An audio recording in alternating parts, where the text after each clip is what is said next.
tema que trouxemos hoje é os cátaros. E convém fazer aqui um pouco de uma introdução. Quem foram os cátaros, não é? Se calhar para a maioria de nós, e será que eles têm alguma coisa a ver com o espiritismo? Aparentemente não. Porque é que eu vim falar sobre os cátaros? Não é? E pela experiência que eu tenho com estes senhores, porque por uma grande coincidência eu nunca tinha ouvido falar deles, até que no ano de 1998, na passagem de ano mais precisamente, de 98 para 99, fui passar a passagem de ano aqui, nestas zonas. E aí, pela primeira vez, ouvi falar dos cátaros e interessei-me. Mas apercebi-me de outras coisas ao longo deste tempo. Uma delas é que a maioria das pessoas nunca ouviu falar. Eu também nunca tinha ouvido falar antes. Mas depois daqueles que já ouviram falar, existe uma grande percentagem de pessoas que eu costumo dizer na brincadeira que são os pop místicos e esotérmicos, porque, e já vamos perceber porquê, porque os cátaros, sem sentido nenhum, e também vou tentar explicar isso mais para a frente, estão muito associados a coisas um bocadito alternativas, e que se calhar têm outro tipo de explicações. Mas esta palestra vai tentar focar-se em factos. De vez em quando vão existir algumas opiniões, eu vou avisar, mas dos poucos factos que nós temos, porque sobraram poucos. Agora, falando de um momento histórico como vou falar aqui, este momento, este período em específico, é um bocadinho difícil de conseguir falar, para não dizer impossível, de conseguir falar sem dizer mal de uma instituição que é muito conhecida. Portanto, calma, não estou a dizer mal gratuitamente, são só factos históricos, o que lá vai, não vamos mostrar coisas.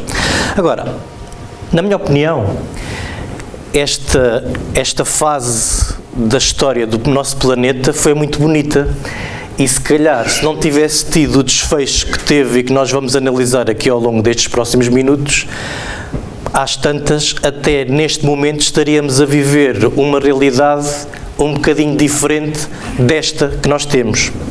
Na minha ideia, para melhor, mas é algo que nós nunca vamos saber. Então, a Europa, propositadamente aqui coloquei sem fronteiras, por volta do ano 1000, não era a Europa que nós conhecemos hoje, em termos de fronteiras e tudo mais. E, aliás, ao longo dos séculos isto foi sempre variando. Para já, no ano 1000 Portugal ainda não existia. Pronto. Mas havia aqui muitos reinos por todo o lado e tudo mais. Portanto, os países não eram aqueles que nós conhecemos hoje, ou aqueles países que já existiam e que ainda continuam a existir hoje, tinham fronteiras diferentes. Um desses países é a França, que já existia, mas cujas fronteiras não eram estas exatamente que nós temos hoje. Então cá em baixo, aqui nesta zona, existia uma zona, isto existe, agora faz parte da França. Neste momento chama-se Languedoc-Roussillon e as fronteiras não são exatamente as mesmas desta época, mas são muito próximas. Nesta zona, por volta do ano 1000, começou a surgir um movimento religioso que não era católico e começou a levantar alguns problemas à Igreja Católica porque eles defendiam coisas que iam contra o que a Igreja Católica defendia, e até aí, pronto, mas colocavam em causa o poder que a Igreja Católica já tinha conquistado ao longo dos 1000 anos seguintes a Jesus. Okay? Esta é a faixa onde os cátaros tiveram mais influência, mas eles também tiveram influência aqui, principalmente no norte de Itália e naquilo que hoje é a Alemanha. Mas pronto, aqui no sul de França foi onde eles se estabeleceram com mais força.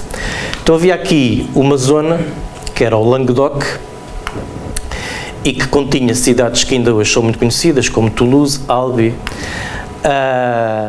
entre outras. E, curiosamente, portanto, isto não pertencia à França, mais uma vez,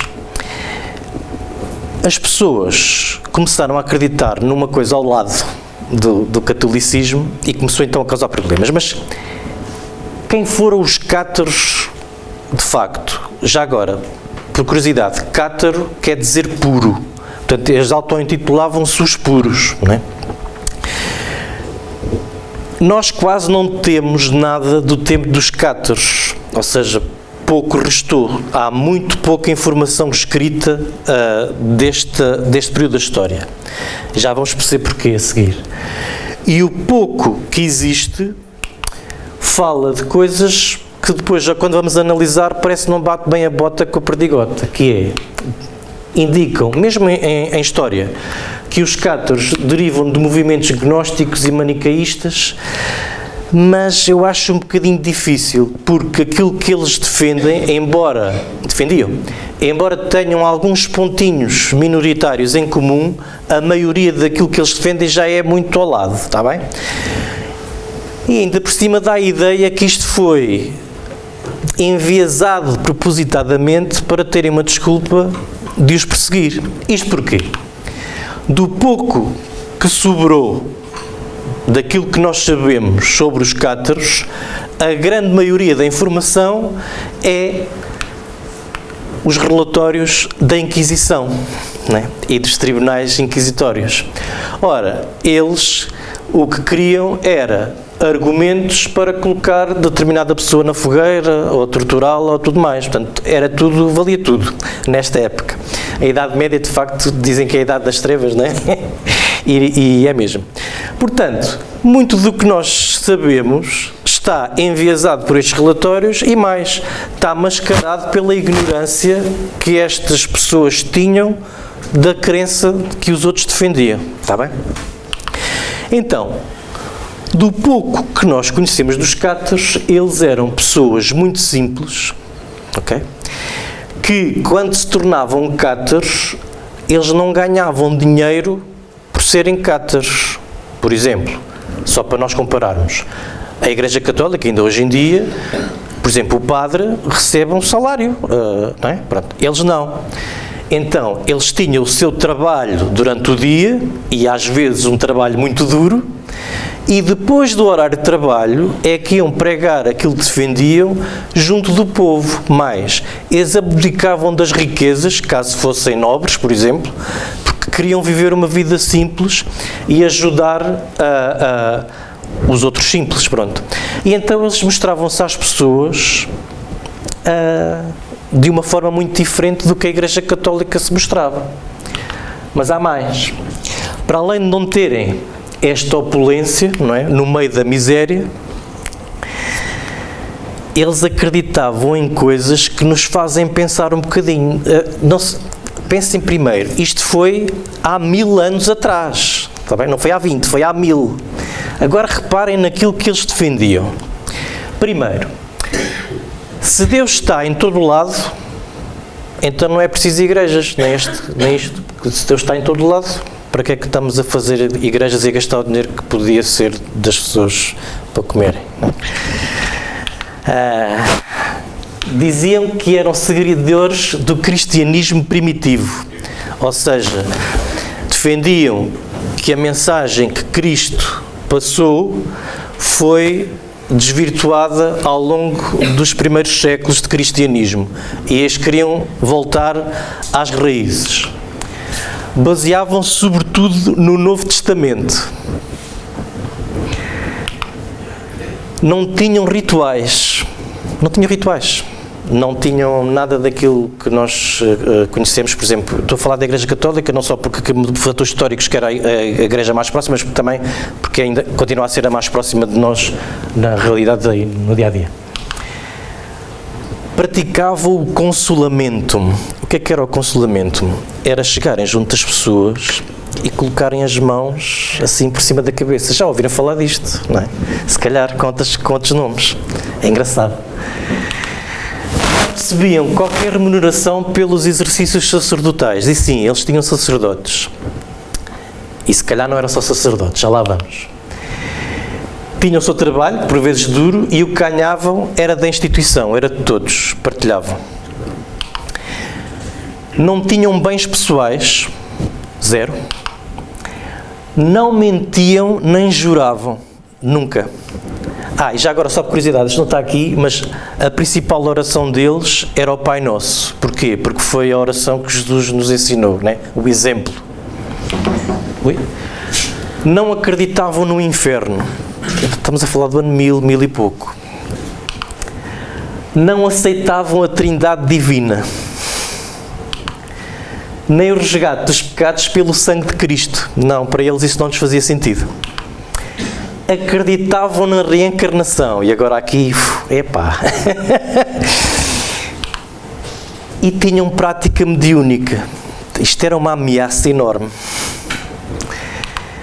Portanto, prática mediúnica, falavam com pessoas que já tinham partido para o lado da vida. Eles consideravam os homens e as mulheres iguais. Eu mais uma vez reforço, isto foi há 1000 anos atrás. Os homens e as mulheres eram iguais nos cátaros. E eles só eram divididos entre os crentes e os parfait, ou parfaite, depende se for homem ou mulher. Os crentes não eram obrigados a absolutamente nada. Ou seja, ninguém lhes perguntava nada, eles iam assistir àquilo que seria o equivalente às palestras, né? Às suas pregações. Os crentes não eram obrigados a seguir absolutamente nada, podiam fazer o que quisessem, até aliás, podiam sair dali ir à missa, se quisessem. Né? Não tinham qualquer imposição de rituais do dia-a-dia, nada. Agora, os parfait já não era assim. Eles, para além de abdicarem de todos os seus bens, tinham um grande controle da alimentação, eram vegetarianos, maioritariamente vegetarianos, e faziam, portanto, não era qualquer pessoa que chegava a parfait, não que fosse por ser algo destacado ou que ninguém lá pudesse chegar, não, mas tinham que estudar, tinham que ter uma preparação, fazer cursos, entre eles. Defendiam que cada um é o artífice da sua própria redenção, portanto não era necessário o padre para perdoar nada, não é? Nem a igreja. E por fim, eu até pus a bold porque isto chamou mesmo muita atenção. Uma coisa que eles defendiam era, eles acreditavam que nós éramos compostos por 3 coisas distintas: corpo, alma e uma túnica de pele. Essa túnica de pele é o equivalente ao perispírito. Isto, obviamente que eles depois defendiam muita coisa que não cabe dentro do espiritismo, mas estamos a falar no ano 1000. Isto que está aqui não vos é desconhecido, não é? E eles aceitavam que estavam a regressar à origem do cristianismo. E nós sabemos que na origem os primeiros cristãos também praticavam a mediunidade, por exemplo, e há uma série de coisas aqui, acreditavam na reencarnação, uma série de coisas. Então dá a ideia que estes senhores seriam os espíritas da Idade Média, não é? E por um motivo qualquer, que já vamos ver qual foi, não tiveram a oportunidade de seguir de se espalhar. Então, o Papa Inocêncio III achou que aquilo era um abuso. Começou-lhe a chegar aos ouvidos que naquela parte do planeta conhecido na altura, que na altura nem sequer se conhecia que havia as Américas, havia ali uma seita que estava a ganhar cada vez mais adeptos e que viviam assim. Não pode ser. Então ele começou por tentar enviar correspondência para os bispos, padres lá da zona, para lhe enviar informação e para passarem a mensagem junto dos crentes que a Igreja Católica era a única que era certa, tudo o resto era uma heresia, tudo o resto era engano. Não resultou. Então ele enviou em 1145 um frade, o Bernardo de Clairvaux, eu francês não é muito comigo, mas pronto, este Bernardo ficou mais tarde conhecido por São Bernardo. Ele depois foi canonizado, passou a ser santo. E então ele andou lá uns tempos naquela zona, de terra em terra, a tentar... e depois ele marcava mesmo debates com os cátaros e eles, com os parfait, claro, não era com os crentes, e havia assim palestras públicas de troca de argumentos. Mas não resultou muito para o lado daqui da Igreja Católica. E mais, este Bernardo escreveu para o Papa, ele ficou escandalizado, porque as igrejas daquela zona estavam praticamente vazias e o povo a morrer em pecado, porque nem sequer iam à missa, a maioria das pessoas, vejam bem, eram cristãos sem Cristo. Isto para o Papa foi um choque, não é? Então começou a ser cada vez mais duro de enviar mais emissários e tudo mais. Então, sem ser o Bernardo, outros seguiram, e muitos. Só que nada disto resultava. Porquê?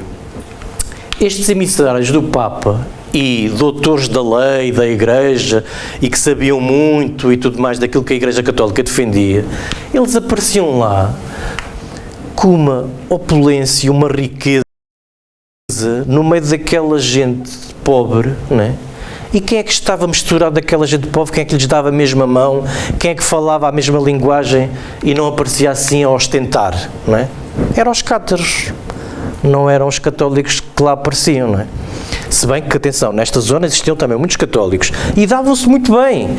Os católicos e os cátaros davam-se muito bem. Não havia guerras, não havia chatices, havia famílias com cátaros e católicos, casamentos entre crenças diferentes, tudo em paz.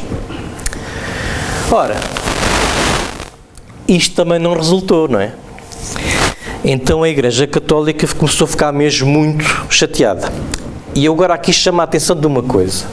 Por um motivo que vamos tentar analisar um bocadinho mais para a frente, hipóteses, porque isto não se consegue provar, nesta altura da história, os cátaros não foram os únicos. Parece que havia aqui uma programação, não é? Começaram a nascer muitas pessoas em sítios diferentes com ideias, algumas delas em comum. Por exemplo, nesta mesma época surgiram outras seitas, que estou-lhe a chamar seitas porque era aquilo que a Igreja Católica chamava seitas de heréticas, que não defendiam aquilo que os cátaros defendiam coisas parecidas e que foram dizimados ainda mais rápido que os cátaros foram. Mas surgiram também outras que nós conhecemos bem. Por exemplo, os franciscanos e as clarissas. E como é que os franciscanos e as clarissas se mantiveram até hoje e, por exemplo, os cátaros não? Porque os franciscanos e as clarissas defendiam viver em pobreza, não é? Defendiam coisas parecidas e também não tinham polícia nenhuma e tudo mais. Até se vestiam com estas... isto tem um nome, agora não me lembro. Pronto, com aqueles trajes. Porque eles aceitaram que o Papa fosse o seu chefe. Estes só lhes pediram autorização para viver a Igreja de outra forma. Ora, aceitavam tudo aquilo que a Igreja Católica aceitava. Portanto, nada de acreditar a reencarnação, nem nada disso. Aceitavam que o Papa fosse o seu chefe máximo. A única coisa que eles não tinham era a opulência, viviam na miséria.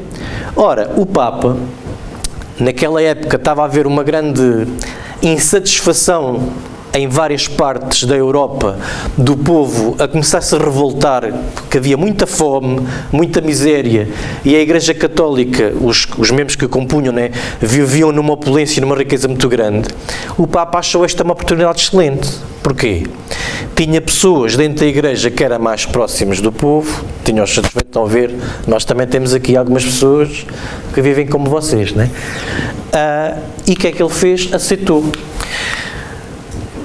Isto é um quadro que, enfim, de quando o Papa reconheceu os franciscanos, que foi em 1209, as clarissas foi um pouco mais tarde, em 1212, portanto 3 anos depois.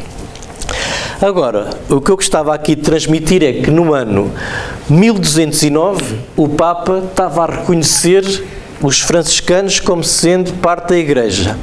E exatamente no mesmo ano ele deu ordem, o Papa deu ordem à cruzada albigense, ou à cruzada contra os cátaros, que foi uma cruzada contra cristãos, não é? Que eram heréticos. e que durou de 1209, e depois há quem defenda até 1220 e pouco, e outros que defendem até 1244. Eu coloquei esta segunda data porque houve, de facto, parece que houve duas ondas de cruzada, mas eu considerei tudo uma, está bem? Então, o Papa arranjou militares, em vez de os enviar, não é que isto fosse positivo, mas pronto, na época enviava-se militares cruzados contra os muçulmanos, não é? Desta vez encaminhou-os para aquela zona que hoje é França, também com o primeiro era com um patrocínio indireto, o rei de França deixou ir muitos dos seus cavaleiros e tudo mais que queriam ir, tudo voluntariamente, numa primeira fase. Na segunda fase já lhe dava jeito, porque estava a ver que estava a ganhar a guerra e depois aquilo ia ficar para a França. E entraram por ali fora e foi, eu não vou entrar em muito pormenor porque foi uma altura da história mesmo muito, muito má, uma guerra mesmo do pior. Mas não posso passar sem contar o primeiro. A primeira cidade que atacaram foi Béziers, e isto foi um massacre do outro mundo. Então, os cruzados, para espalhar a palavra do Senhor, não é? Entraram nesta cidade, e chama a atenção que nesta cidade viviam católicos e cátaros, não era só cátaros, e dizimaram a maioria da população. Okay? Os que sobraram, feridos, ou mais velhos, ou crianças, ou o que fosse, pronto, os que não foram mortos, o exército dos cruzados juntou-os todos, eram prisioneiros. Ora, na época, a hierarquia militar era um bocadinho diferente do que nós de hoje, ou seja, havia a hierarquia militar normal, que nós consideramos normal, mas depois acima destes ainda havia, que eram os cruzados, havia o Papa. Ora, lá estavam o Arnaud Amalric, era abade de Cister, que era o legado papal e que chefiava estas tropas dos cruzados. Então o líder dos cruzados, o líder militar, com aqueles milhares de prisioneiros, chegou ao pé deste cardeal, deste abade, e perguntou-lhe o que é que fazia com os prisioneiros. E ele disse, então vamos fazer umas fogueiras e queimamos-los a todos. E o chefe militar ficou chocado com aquilo e perguntou-lhe, então, mas meu senhor, no meio destes todos há muitos que são católicos. Ele disse, não faz mal, queimem-nos a todos porque Deus reconhecerá os seus. E aqui começou um período muito negro da nossa história. Muita gente ao longo destes anos morreu na fogueira, e este primeiro ataque a esta cidade provocou uma coisa que o Papa não estava à espera, que é, como eles tiveram aquela ideia infeliz de ser tudo eito, cátaros e católicos, eles já eram amigos. Depois havia famílias, lá está, com pessoas que eram cátaros e outros que eram católicos. E então os católicos juntaram-se aos cátaros e ajudavam-nos a defender-se e a escondê-los e tudo mais. Não só nesta zona do Languedoc, mas até em zonas próximas. Vou dar aqui um exemplo. O Pedro II de Aragão, na época, para além de ser uma configuração diferente do que é hoje faz parte de Espanha, né? É uma província, na altura era um reino independente, ele casou com a senhora Marie de Montpellier. Não sabemos pela história se esta senhora era cátara ou católica, mas uma coisa sabemos, nesta zona, em Montpellier, havia muitos cátaros, por isso, mesmo que ela fosse católica, ela tinha tido contacto com os cátaros de certeza e teria acesso àquela forma de pensar. E agora, quero que abram aqui umas grandes aspas, porque isto que eu vou dizer a seguir não tem qualquer confirmação histórica, são opiniões, mas já agora achei-me piada. Há quem tenha a teoria.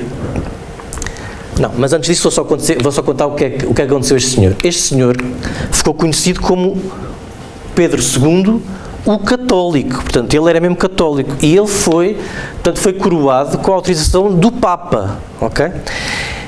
Ele foi para lá defender os cátaros contra o Papa, contra os cruzados. Obviamente não vamos ser inocentes. ele com este casamento também tinha lá terras, não é? Tinha lá interesses, mas ainda assim foi lutar ao lado dos cátaros e foi morto. Pronto, morreu. Agora, o que é que algumas teorias apontam? Não sei se será verdade ou não, mas tem alguma piada. É natural que este senhor e esta senhora, quando tiveram filhos, que os filhos fossem educados pela forma de pensar dos pais, não é? Maioritariamente, se calhar, até da mulher, porque o pai andava sempre lá nas coisas deles, das batalhas e de governar o país. Ora, é capaz desses conhecimentos terem passado para os filhos e depois para os filhos. Ora, estes senhores eram os bisavós de uma senhora que ficou muito conhecida em Portugal, que era a senhora Isabel de Aragão, que ficou conhecida na Igreja Católica como Rainha Santa Isabel. E o que é curioso é que ela era católica e casou com Dom Dinis, mas a preocupação dela era com os pobres e fazer o bem a quem vivia com dificuldades. Eu não sei até que ponto é que esta teoria não tem algum fundo de verdade, de que tenham vindo ali conhecimentos dos cátaros e influenciar muito aquela zona de Aragão a este ponto. E é curioso pensar nisso. Mas não há dados concretos, enfim, são só hipóteses. Ora, o que é que também correu mal ao Papa? Ao ter entrado, não foi só aquela cidade, foram muitas, e foram muitos casos de violência extrema. O que é que começou a acontecer? Eles começaram a ser dizimados, mas muitos conseguiram se organizar e passaram à clandestinidade, não é? E faziam as suas palestras escondidos, à noite, em grutas, basicamente como os primeiros cristãos a fugir dos romanos, estes eram cristãos a fugir de outros cristãos. Pronto. E então o Papa começou a ter um problema, que era os cruzados andavam lá a atacar cidades, mas não havia forma de perceber a diferença. Se, por exemplo, eu era cátaro ou era católico, só pela minha cara não dava para perceber, não é? A não ser que alguém dissesse, fizesse queixinhas. Então, os cátaros foi a origem de uma coisa que muita gente conhece, mas pouca gente sabe que foi a origem. No ano de 1215, houve um concílio organizado então pelo Papa Inocêncio III, que foi o Concílio de Latrão.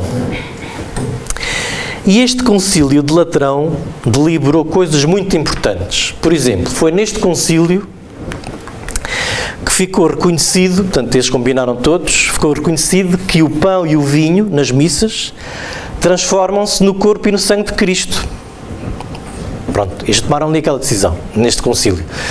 Durante a missa, o pão e o vinho é o corpo de Cristo. Mas mais, o Papa Inocêncio III, ele organizou isto com um ano de antecedência, né?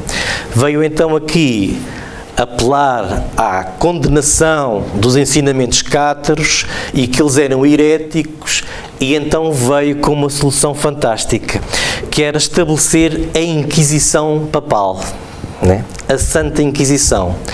Porquê? Para combater, a primeira preocupação foi combater os cátaros. Ora, isto foi em 1215 e a Inquisição durou até 1800 e tal, né? Mas os cátaros não duraram muito tempo, pois a Inquisição deu jeito e então foi-se fazendo a manutenção. E entramos aqui num período muito negro da nossa história, em que muita gente foi parar à fogueira. Os primeiros foram os cátaros, muita gente foi torturada, os primeiros foram os cátaros, muita gente foi a tribunais completamente sem justiça nenhuma, era só arranjar argumentos para condenar aquela pessoa. Mas, aqui, pessoas que defenderam cátaros e os esconderam, por exemplo, mas que eram católicos e que conseguiram a proeza de ir a um tribunal destes e não serem enviados para a fogueira, porque lá conseguiram provar que eram católicos e estavam só a ajudar seres humanos e eu nem sabia bem o que estava a fazer, né? Eram obrigados a andar na rua com uma cruz especial bordada na roupa, né? Para indicar que eram maus cristãos, porque tinham ajudado os cátaros. Ora, não sei se estão recordados que no século XX as coisas vão sendo cíclicas. Houve um povo na Europa que tinha que andar com uma cruz de David, né? Porque eram judeus. Enfim, e uma coincidência curiosa é, Portanto, no Concílio de Latrão de 1215, instituiu-se a Inquisição para perseguir os cátaros. E por uma grande coincidência, em 1834 foi o fim oficial da Inquisição, mas uma coisa que sai na lei, muitas vezes, primeiro que chega à prática, ainda passa um tempinho, não é? E então, ainda aconteceram algumas coisas já depois da Inquisição oficialmente não existir. Então, o último ato que se considera ter sido um ato da Inquisição foi em 1856, o Auto de Fé de Barcelona, em que não se queimou pessoas, mas queimaram-se livros espíritas, que eram umas pessoas que apareceram aí a dizer que existia reencarnação e que Deus era amor, né? É engraçado. Ora, eu contei a primeira entrada contra os cátaros e eu vou passar por cima de tudo. Para além de ser muito violento, é muita história, eu vou passar para o último. Isto aqui parece quase os livrinhos do Asterix. Porquê? Isto foi o último reduto cátaro. É o castelo de Montségur, portanto o castelo do Monte Seguro. Eles estiveram cercados imenso tempo.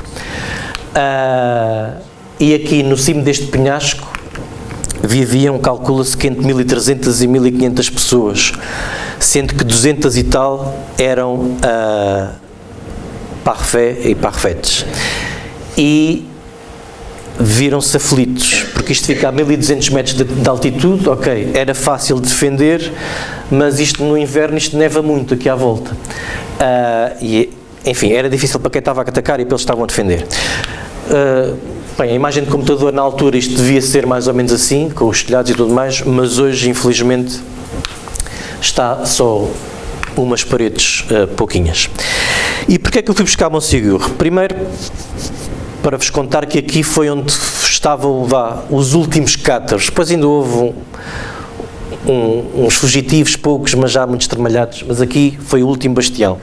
E depois também foi aqui que surgiram os boatos que deram origem àquilo que ainda hoje, naquela zona do planeta, existirem tanto turismo de gente um bocadinho atravessada. Que é o quê? Ficou registado, não se sabe bem como, nem porquê, que durante o cerco, que tiveram cercados um ano, muito tempo, já quase no fim, quando eles perceberam que iam perder, houve 2 pessoas que foram eleitas dentro dos cátaros e conseguiram fugir durante a noite com um tesouro cátaro para ficar escondido na esperança de um dia conseguirem reerguer o catarismo algures. Esses 2 comparsas conseguiram fugir, ao que se sabe, com a conivência de pessoas daquelas localidades à volta, poucas, que conheciam os cátaros e tinham-nos em muitas boas considerações, e estes conseguiram fugir. Ora, eles intitulavam aquilo tesouros. O que é que as pessoas ligam a tesouros? Moedas de ouro, não é? E barras, e joias, e tudo mais. Pior do que isso, não sei se vocês sabem disto, eu por acaso não soube disto há muito tempo, mas o regime nazi tinha, mesmo pessoas muito próximas de Hitler, e ao que se sabe mesmo o próprio Hitler, tinham muitas crenças na espiritualidade, só que não era esta espiritualidade que nós defendemos aqui, não? Portanto, eles faziam reuniões mediúnicas, mas com o lado negro da força, vá. Então havia um senhor, que era o senhor Otto Rahn, que era um historiador protegido pelo Hitler, que não faço ideia onde é que ele foi buscar esta ideia. Ele vem a defender, junto do Hitler, que os cátaros, o tesouro deles era o Santo Graal, ou seja, o cálice por onde Jesus teria bebido o vinho na última ceia. Parênteses, nesta mesma época havia a lenda que o Santo Graal estava em Inglaterra, portanto o Santo Graal está em muitos sítios ao mesmo tempo. E então, durante aqueles anos em que os alemães invadiram França, no século XX, este senhor foi para lá, para Montségur, e ali à volta fazia escavações arqueológicas a ver se encontrava o tesouro. Pronto. E a partir daí foi um rastilho que ainda hoje há muita gente anda lá a fazer turismo à procura do tesouro. Bem, a minha opinião, eu sei que não sou ninguém, mas vamos lá ver uma coisa. Eles davam todas as riquezas né? Viviam na pobreza. Ora, a riqueza deles para tentar instituir o catarismo mais tarde, com certeza que não devia ser moedas de ouro, nem muito menos o Santo Graal.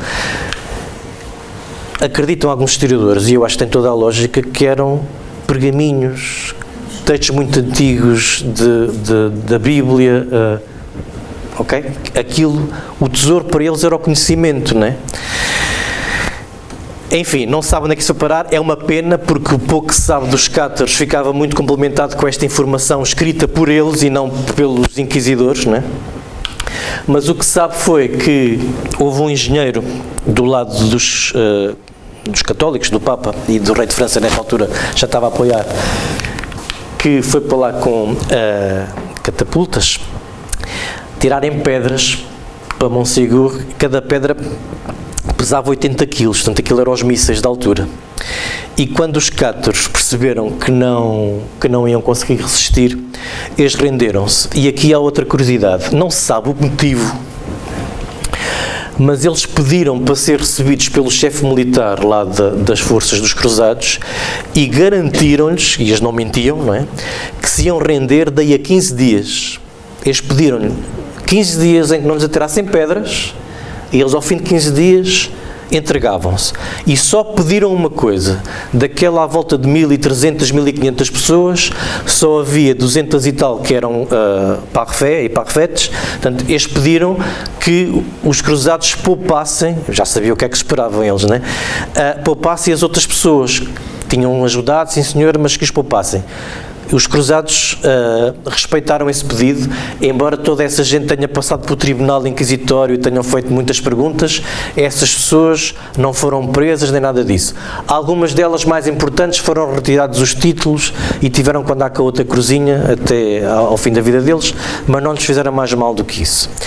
E então, 15 dias depois, no dia 16 de março de 1244, os senhores entregaram-se como prometido.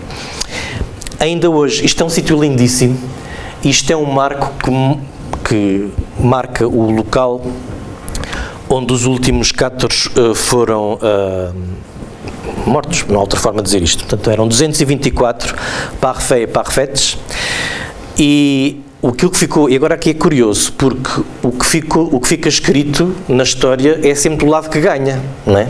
E os historiadores às vezes até puxam um bocadinho a brasa à sardinha.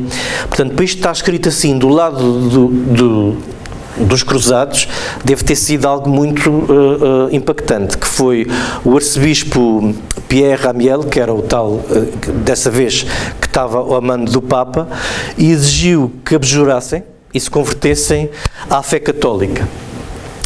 E houve um silêncio sepulcral, não é? E então eles acenderam fogueira e eles foram de mãos dadas e a cantar.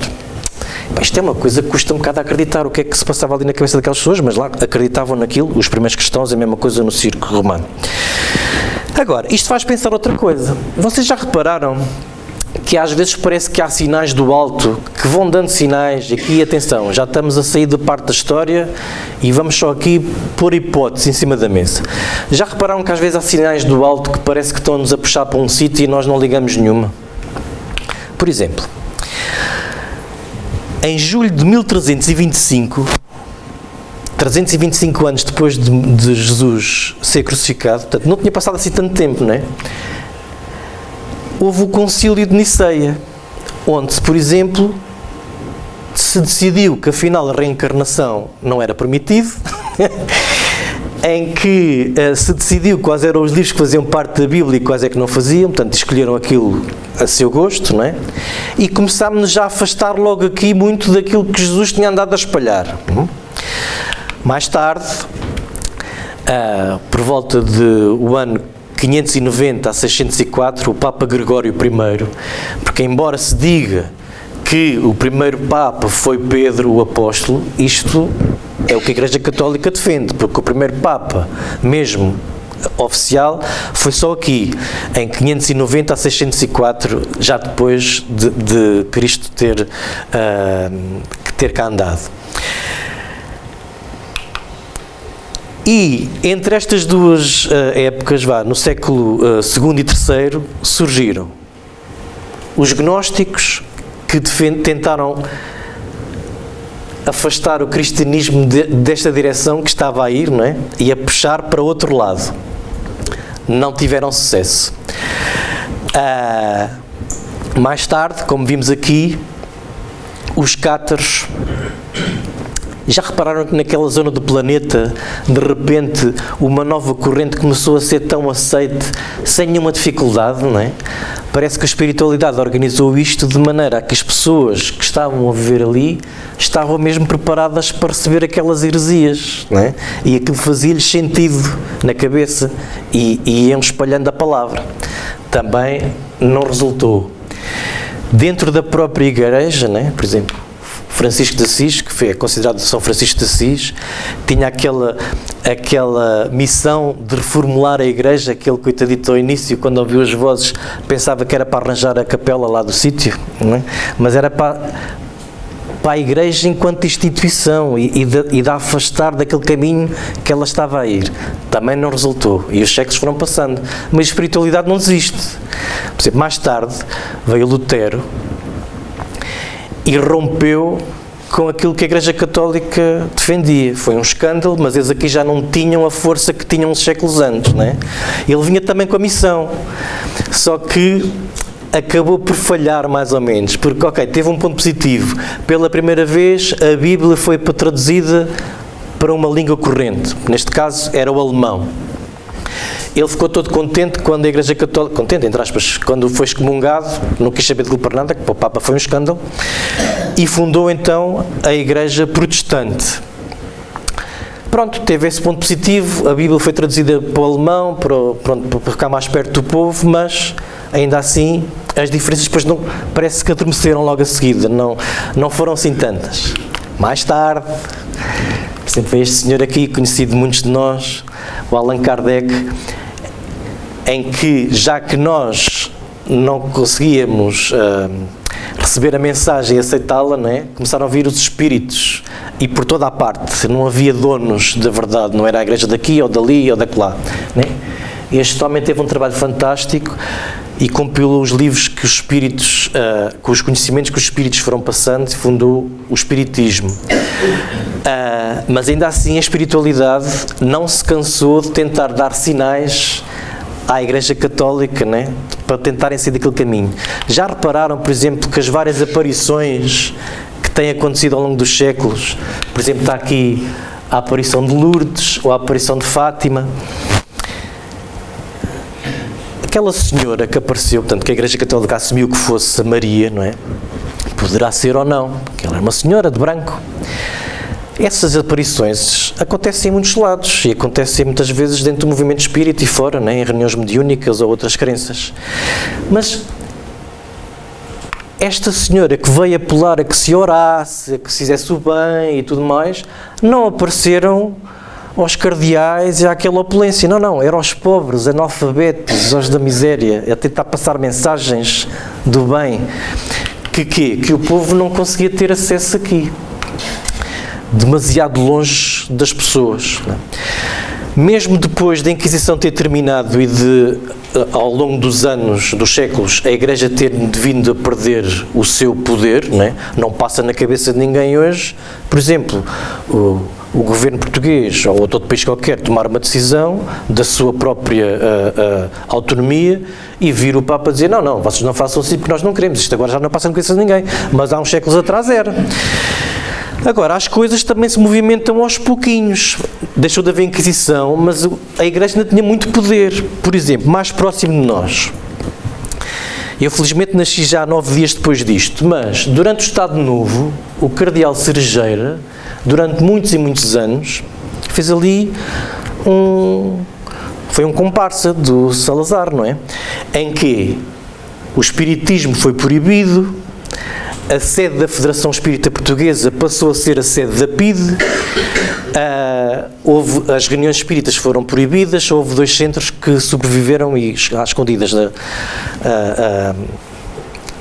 Enfim, obviamente que durante esta palestra parece que se esteve aqui a bater muito nos católicos, não é? Por exemplo, mas os meus pais estão ali e são católicos, calma. Há muita gente boa e válida dentro do catolicismo, não é isso que nós estamos aqui a dizer, ou eu, neste caso.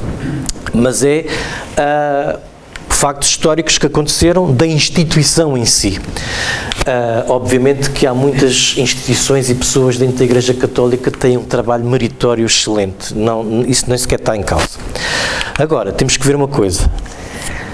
Os cátaros, há 1000 anos atrás, aquilo que defendiam era muito à frente, e foi uma pena terem sido calados, não é? Agora, o que lá vai, não é? A seguir à tempestade vem a bonança. E nós agora estamos em 2024 e temos acesso já há 160 anos, ou o que é, a conhecimento muito bom e muito parecido, não é? O que o Espiritismo defende, a reencarnação, os vários mundos habitados, enfim. E o que é que nós andamos a fazer com isso, não é? Nós agora temos a benesse, pelo menos para já, não somos atirados à fogueira, já, não é? E muitas vezes ainda temos vergonha, porquê? Porque o Espiritismo é facilmente convencido com coisas que não têm a ver com a realidade, mas muito por nossa própria culpa. Quando eu digo a dizer nossa, estou a falar dos espíritas. Porquê? Existem muitos espíritas que não estudam, ou estudam menos, em vez de ir buscar os conhecimentos à obra básica, não é? Muitas vezes entra-se na aula do achómetro, eu acho que, e não quer dizer que não se diga que eu acho isto ou aquilo, mas então que se chama atenção que isto é uma opinião minha, não é espiritismo. E nós temos aqui um conhecimento fantástico que cura almas, não é? Que nos abre a mente e por que não espalhá-lo mais? Enfim, temos aqui uma oportunidade de ouro. O espiritismo já está aqui oficialmente desde 1857, ainda a maioria das pessoas não tem é um privilégio o conhecimento que nós temos, agora não o podemos guardar, temos que o passar, mas passá-lo bem, para já, vamos ver uma coisa, não temos aqui o propósito de fazer adeptos, não é nada disso, de impor as nossas ideias, mas são ideias válidas, não é? Que consolo que é saber que os nossos amigos, os nossos familiares que vão indo antes de nós temos a certeza absoluta que eles continuam vivos e que nós mais cedo ou mais tarde os vamos ver. Isto é tão bom. Olha para isto, por exemplo, para uns pais que, por exemplo, perdem o filho, que deve ser das piores dores que há, porque nem sequer há nome, não é? Um filho, quando perde os pais, é órfão, não é? Mas os pais, quando perdem o filho, nem nome têm isso. Enfim, trouxe aqui eu sei que se calhar hoje isto foi um bocadinho ao lado do espiritismo, embora tenha aqui alguns cruzamentos, mas foi de um livro baseei-me maioritariamente de um livro de Hermínio Miranda, que se chama Os Cátaros e a Heresia Católica, e de facto tem um título excelente porque afinal os católicos estavam contra os heréticos, mas segundo aquilo que nós tivemos aqui a ver da história, parece que quem cometeu a heresia foi os católicos. Mas é um livro muito bom e recomendo a quem tiver oportunidade.